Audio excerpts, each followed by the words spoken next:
Musashi, sitting by the window with his chin in his hands, was gazing in the direction of the castle and thinking hard about his objective. How could he manage first to meet Sekishusai and second to overcome him with his sword? "Do you like flowers?" Kocha asked as she entered. "Flowers?" She showed him the peony. It's nice." "Do you like it?" "Yes."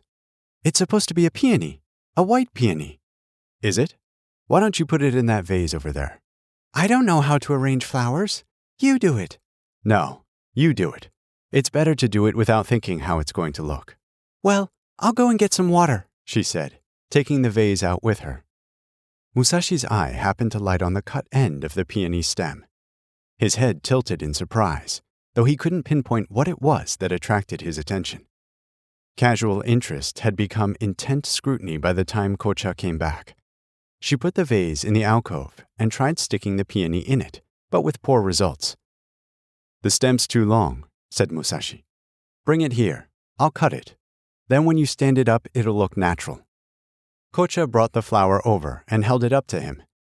Before she knew what had happened, she had dropped the flower and burst into tears. Small wonder, for in that split second, Musashi had whipped out his short sword, uttered a vigorous cry, slashed through the stem between her hands, and resheathed his sword. To Kocha, the glint of steel and the sound of the sword snapping back into its scabbard seemed simultaneous. Making no attempt to comfort the terrified girl, Musashi picked up the piece of stem he had cut off and began comparing one end of it with the other. He seemed completely absorbed. Finally, taking notice of her distraught state, he apologized and patted her on the head. Once he had coaxed her out of her tears, he asked, "Do you know who cut this flower?" "No, it was given to me." "By whom?" "A person from the castle." "One of the samurai?" "No, it was a young woman." Then you think the flower came from the castle?" "Yes, she said it did." "I'm sorry I scared you. If I buy you some cakes later, will you forgive me? In any case, the flower should be just right now. Try putting it in the vase." "Will this do?" "Yes, that's fine." Kocha had taken an instant liking to Musashi, but the flash of his sword had chilled her to the marrow. She left the room, unwilling to return until her duties made it absolutely unavoidable. Musashi was far more fascinated by the 8-inch piece of stem than by the flower in the alcove. He was sure the first cut had not been made with either scissors or a knife. Since peony stems are lithe and supple, the cut could only have been made with a sword, and only a very determined stroke would have made so clean a slice. Whoever had done it was no ordinary person.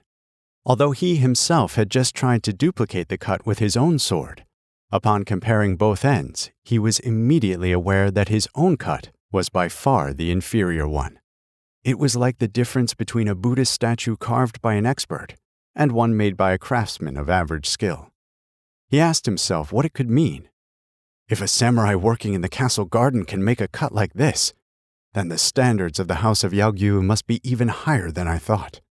His confidence suddenly deserted him. I'm nowhere near ready yet. Gradually, however, he recovered from this feeling. In any event, the Yagyu people are worthy opponents. If I should lose, I can fall at their feet and accept defeat with good grace. I've already decided I'm willing to face anything, even death. Sitting and mustering up his courage, he felt himself grow warmer.